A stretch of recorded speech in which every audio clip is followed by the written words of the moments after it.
కొన్ని ఖాతాలు ఏదో ఒక సమయం ఆరంభమవుతాయి. మన ఖాతాలో సమయం కంటే ముందు ఆరంభమైంది. మన ఖాతాలు పరిశుద్ధ గ్రంథము నుండి వస్తాది. అది ఇట్లా ఆరంభం అవుతాది. ఆదియందు దేవుడు భూమి ఆకాశములను సృజించెను. భూమి నిరాకారముగాను శూన్యముగాను ఉండెను. చీకటి అగాధ జలములపైన కమ్మి ఉండెను. దేవుని ఆత్మ జలములపైన అల్లాడుచుండెను. దేవుడు చెప్పాడు, వెలుగు కలుగునుగాక. నేను వెలుగునకు పగలనియు ఇంకా చీకటికి రాత్రి అనియు పేరు పెట్టాను. మరియు జలముల మధ్యాన్నొక విశాలము కలిగి ఆ జలమును ఈ జలమును వేరుపరుచును. ఆ విశాలమునకు ఆకాశమని పేరు పెట్టెను. ఆకాశమున క్రిందనున్న జలము ఒకచోటనే కూర్చబడి ఆరిన నేల కనబడును. ఆరిన నేలకు భూమి అని పేరు పెట్టాను. ఇప్పుడు భూమిపై అన్ని రకాల మొక్కలు చెట్లను సృష్టించాను.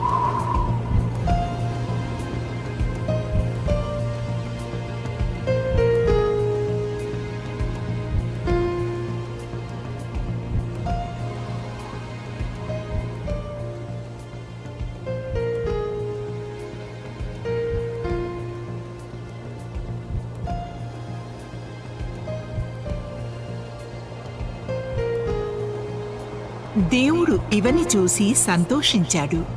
మరియు ఇంకా పని ఉంది.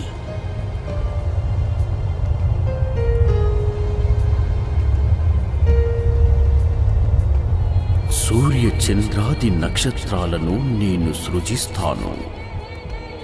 అవి సమయమును గురించి తెలియచేయడానికి రాత్రి నుండి దినమును వేరు చేస్తాయి.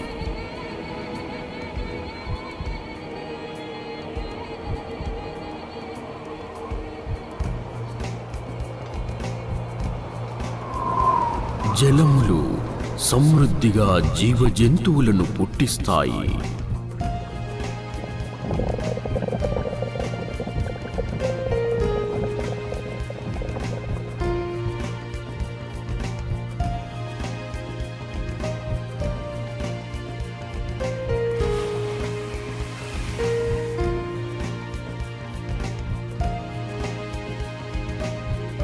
ఇంకను భూమి మీద పక్షులు ఆకాశ విశాలంలో విహరిస్తాయి.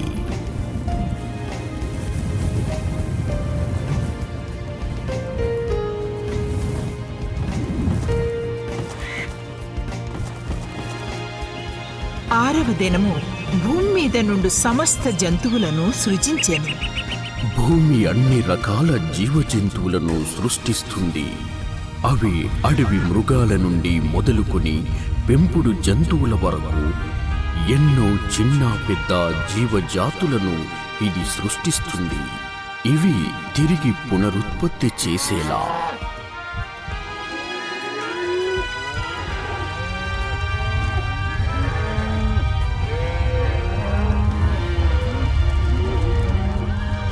ఇక మన వంటి మానవ జాతులను సృష్టించింది. దేవుడు మన స్వరూపమందు మన పోలిక చొప్పున నరులను చేయుదుము. వారు సముద్రపు చేపలను, ఆకాశ పక్షులను, పశువులను, సమస్త భూమిని, భూమి మీద ప్రాకు ప్రతి జంతువులను ఏలుదురుగాకనియు పలికెను. మనుష్యుడు వారు సముద్రపు చేపలను, ఆకాశ పక్షులను, భూమిపై పాకు ప్రతి జంతువులను ఏలుదురుగాక.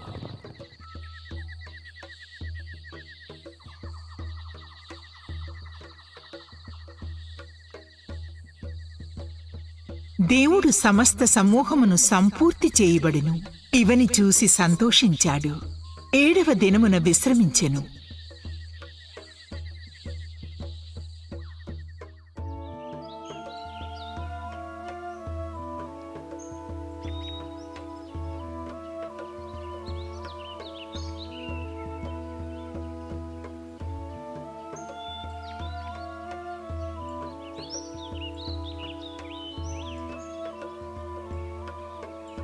ఆదాము, నీకు తెలుసా నేను ఎవరని? సకల సృష్టికర్తవు నీవేనని నాకు తెలుసు. నాతోనిరా ఆదాము, మనం చేయాల్సిన పనులు చాలా ఉన్నాయి. నేను నీకన్నింటినీ చూపించాలి. నీవు అన్ని జంతువులకు, వృక్షాలకు నాయకుడివి. ఇవి వీటిని నీవే చూడాలి. తోటలోనున్న ప్రతి వృక్ష ఫలమును నీవు నిరభ్యంతరముగా తినవచ్చు. అయితే మంచి చెడ్డల తెలివినిచ్చు వృక్ష ఫలములను తినకూడదు. నీవు వాటిని తిను దినమున మరణించెదవు.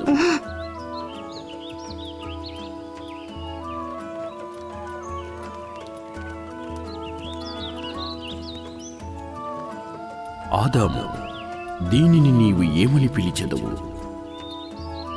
సింహం. నేను దీన్ని సింహం అని పిలుస్తాను. ఈ జంతువులన్నీయు నీవే. ఇవన్నీ చూడాలి. వీటికి నీవే పేరు పెట్టాలి. ఆదాము, మంచి పని చేశావు. ఇంకను ప్రతి పురుష జంతువుకు స్త్రీ జంతువు సహాయముగానున్నది. ఒక్క నీకు తప్ప. నరుడు ఒంటరిగా నుండుట మంచిది కాదు. నీ సహాయం కొరకు నేను నీకొక స్త్రీని సృష్టిస్తాను. ఇప్పుడు నీవు నిద్రపో. నిద్ర లేసేసరికి ఒక స్త్రీని సృష్టిస్తాను. ఆదామునకు గాఢ నిద్ర కలుగు చేసి అతని ప్రక్కటెముకలలో ఒక దానిని తీసి నరిసెలో నుండి తీయబడెను గనుక నారి అనబడును.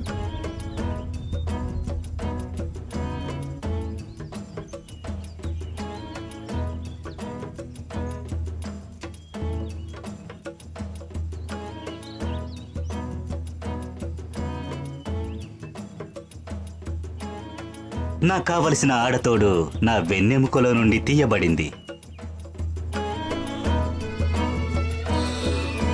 నేను తన్ని స్త్రీ అని పిలుస్తాను. ఆమె పురుషునిచే సృష్టింపబడింది.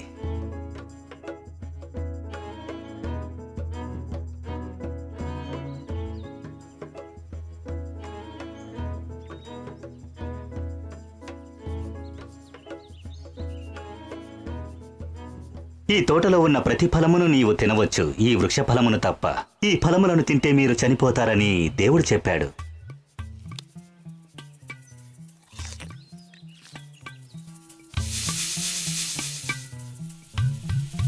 ఆ వృక్షము గురించి ఏమనుకుంటున్నావు?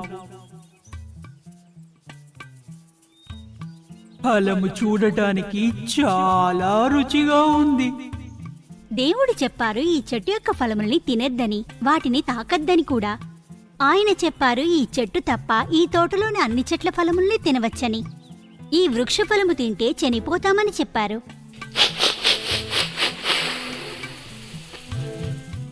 దేవుడు చెప్పాడా నీవు చనిపోతావని? ఏలనగా మీరు వాటిని తిని దినమున మీ కన్నులు తెరవబడుననియు మీరు మంచి చెడులను ఎరిగిన వారే దేవతల వలె ఉండురనియు దేవునికి తెలియనని చెప్పాడు.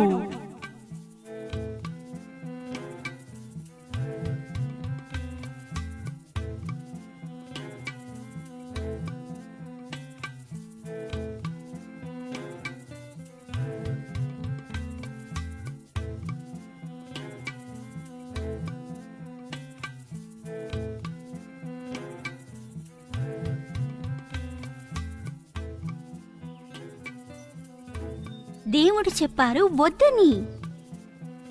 దేవునకు ఇష్టం లేదు అతనిలాగా అవుతావని. ఈ ఫలము వలన అలా అవుతుంది. ఈ ఫలము తిన్నట్లయితే సర్వశక్తివంతురాలివి అవుతావు, అచ్చు అతడి వలనే.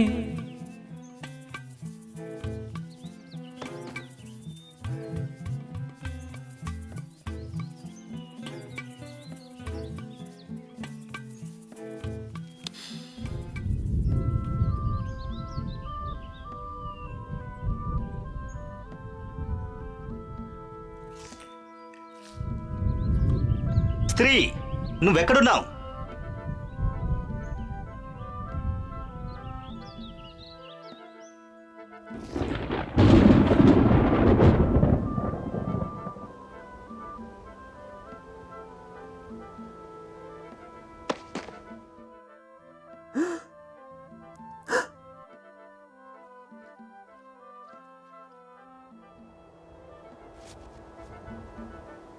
ఆదాము, నీవెక్కడున్నావు? ఇక్కడున్నాను. నేను ఆ ఫలములను తిన్న తర్వాత నాకు సిగ్గు పుట్టుకొచ్చి నిన్ను చూడలేక దాక్కున్నాను. నిన్ను దిగంబరముగా ఉండమని ఎవరన్నారు? నీవు తినకూడదని నేనాజ్ఞాపించిన వృక్ష ఫలములను తింటివా?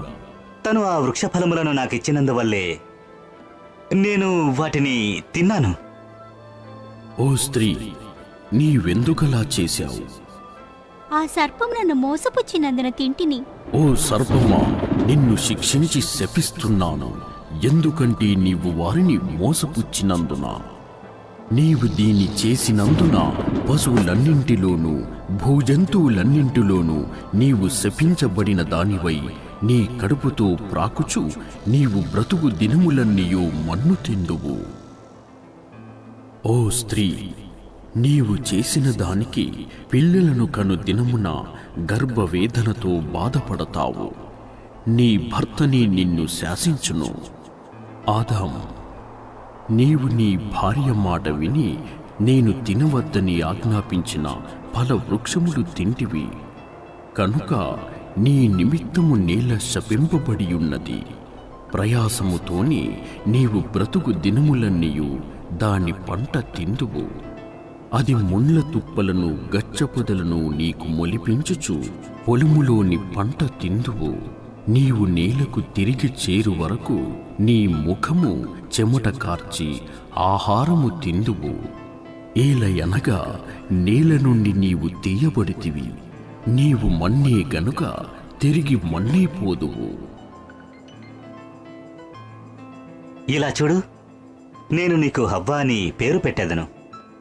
ఎందుకంటే నీవు ప్రతి జీవరాశికి తల్లివి. ఇదిగో, మంచి చెడ్డలను ఎరుగునట్లు ఆదాము మనలో ఒకడాయను. కాబట్టి అతడు ఒకవేళ తన చెయ్యి చాచి జీవ వృక్ష ఫలములను కూడా తీసుకొని తిని నిరంతరము జీవించును. ఇప్పుడు ఇతనిని ఏదేను తోటలో నుండి పంపివేస్తున్నాను. ఆదాము హవ్వకు దేవుడు వస్త్రములు ఇచ్చాడు. అప్పుడాయన ఆదామును వెళ్ళగొట్టి ఏదేను తోట తూర్పు దిక్కున కెరూబులను, జీవవృక్షమునకు పోవు మార్గమును కాచుటకు ఇటూ అటూ తిరుగుచున్న ఖడ్గజాలను నిలవబెట్టెను.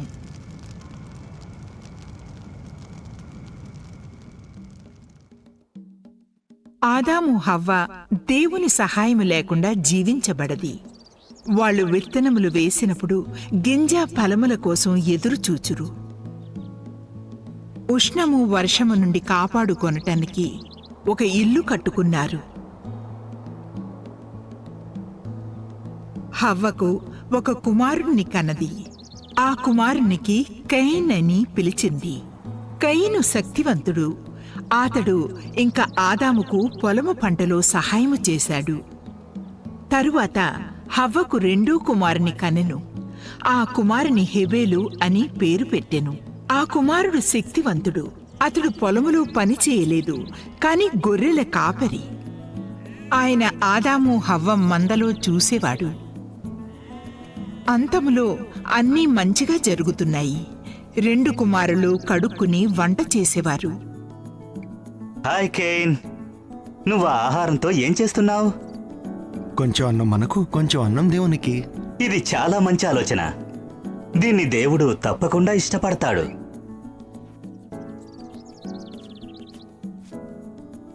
ఈరోజు ఆహారం నాకు గొర్రెపిల్లను తీసుకుందామా?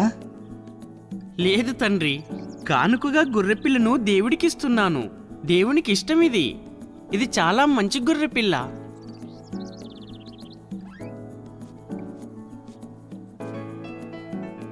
మనం ఇద్దరు మంచి కుమారులను కలిగి ఉన్నాము. వాళ్ళిద్దరూ దేవునికి బహుమతి ఇవ్వడానికి ఎంతగానో ప్రయత్నించారు. దీన్ని దేవుడు తప్పకుండా ఇష్టపడతాడు. మన కుమారులిద్దరూ భోజనం తయారు చేస్తున్నారు. అంతా మంచి జరుగుతుంది. దేవునికి అన్ని ఉత్తమ వస్తువులు ఇవ్వడం అవసరమా? మనకు కొంచెం ఉంచుకుంటే ఏమవుతుంది? దీనిని పండించుటకు నెలలు పట్టింది. రాత్రి భోజనానికి గొర్రెపిల్ల మాంసం ఉన్నదా? లేదు కైనా, దీన్ని దేవునికి బలిస్తాను. ఇది ఉత్తమ గొర్రెపిల్ల. నువ్వు నన్ను ఎందుకు వెంబడిస్తున్నావు? నేను ఉత్తమ పదార్థాలు దేవునికి కానుకనిస్తున్నాను. నువ్వు నీ బలి ఇంకెప్పుడైనా ఇవ్వు. ఇప్పుడు నేను బలి ఇస్తున్నాను. అట్లా చేయలేము కైనా. మాంసమును ఇప్పుడే చేయాలి, లేకుంటే అప్రమాణికమవుతుంది. దేవుడు మన ఇద్దరి కానుకలు అంగీకరిస్తాడు. అందుకోసం దేవునికి 2 బలిస్తాను. ఓహో అట్లానా? అయితే దేవుడు నా బలినే అంగీకరిస్తాడు. హేబేలు తన ఉత్తమ బలి ఇవలలి ఆశపడడు, కావున కయీను తన బలి యథార్థముగా ఇవ్వలేదు. హేబేలు తన బలిని దేవుడు అంగీకరించాడు.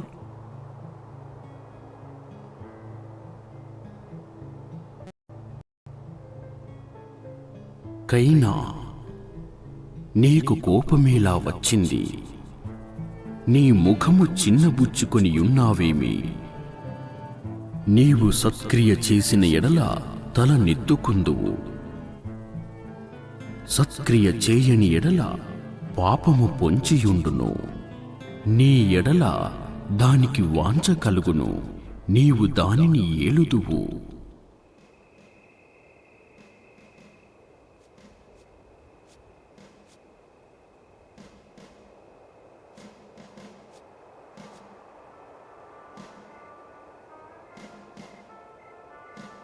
హేబెల్, హేబెల్, రా, పొలంలో మాట్లాడాలి. ఏమైంది? ఏం పని? నీవు మాట్లాడకుండా రా. అమ్మా నాన్నకి తెలియకూడదు. నీవు రా, నేను చెప్తాను.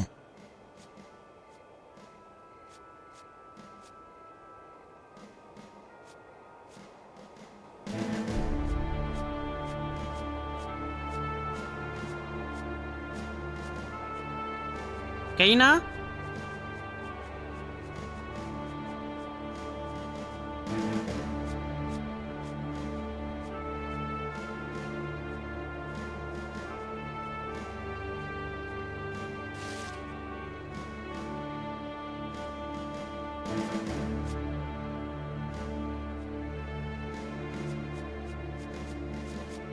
కైనా,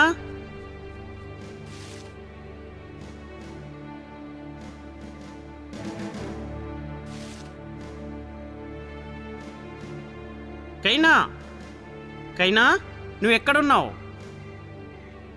కైనా, కైనా. పంట పండించడం అంటే నువ్వు అనుకున్నంత తేలికేం కాదు. నీలా కొండ మీద కూర్చుని గొర్రెల్ని కాసినట్టేం కాదు. ఇది చాలా కష్టమైన పని. ఇది నీ గొర్రె పిల్ల వంటిది కాదు.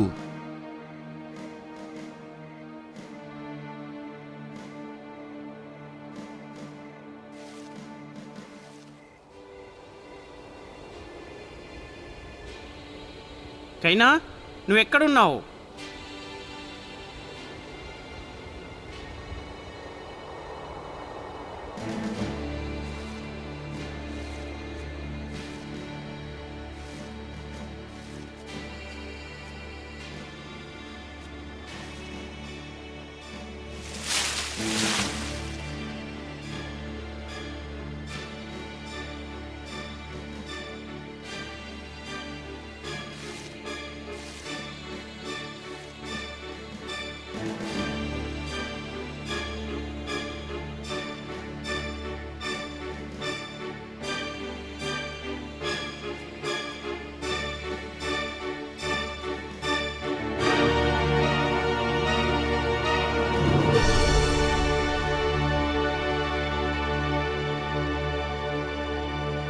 అయ్యో, నేను తప్పు చేశాను.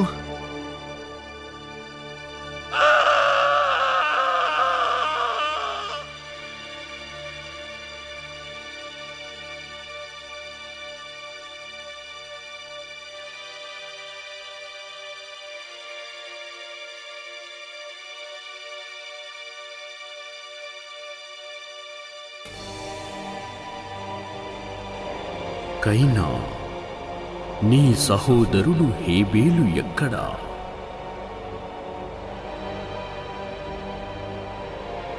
నేనెరుగను. నా తమ్మునికి నేను కావలివాడినా? కైనా, నీవు చేసిన పని ఏమిటి? నీ తమ్ముని రక్తము యొక్క స్వరము నీళ్ళలో నుండి నాకు మొరపెట్టుచున్నది. నేల మీద ఉండకుండా నీవు శపించబడినావు. నీ తమ్ముని రక్తముతో ఈ భూమి తడిసినది. నీవు నీళ్లను సేద్యపరుచున్నప్పుడు అది తన సారమును ఇక మీదట నీకియ్యదు. నీవు భూమి మీద దిగులు పడుచు దేశ దిమ్మరివయ్యుందువుగాక. వద్దు! నా దోష శిక్ష నేను భరింపలేను. నేడు ఈ దేశము నుండి నన్ను వెళ్ళగొట్టితివి. నీ సన్నిధికి రాకుండా వెలివెయ్యబడి దిగులు పడుచు భూమి మీద దేశదమిరునయ్యుందును. కావున నన్ను కనుగొనువాడెవడో నన్ను చంపుతాడు. కైనా, నిన్ను ఎవరూ మోసము చేయరు. నేను నీ మీద గుర్తు వేస్తాను. నిన్ను ఎవరైనా చంపిన ఎడల వానికి ప్రతిదండన 7 కలుగును. కయను, ఆదాము, హవ్వ ఇంక దేవుని సమూహము నుండి వెళ్ళిపోయాడు. అతడు తూర్పు దిక్కున నోదు దేశములో కాపురముండెను. కయను తన భార్యను కూడినప్పుడు ఆమె గర్భవతి అయి హనోకును కనెను. అప్పుడు అతడు ఒక ఊరు కట్టించి ఆ ఊరికి తన కుమారుని పేరును బట్టి హనోకను పేరు పెట్టెను.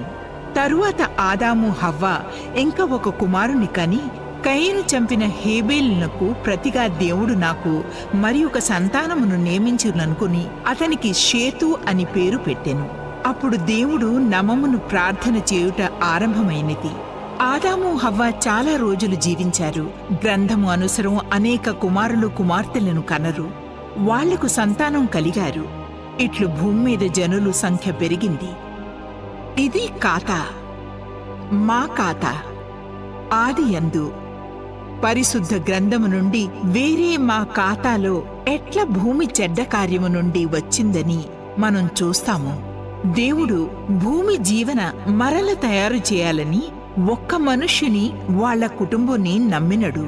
ఓడలో ప్రయాణంలో మరి ఒక్క కత్తలో మీతో మాట్లాడాలని చాలా ఆశపడుతున్నాం.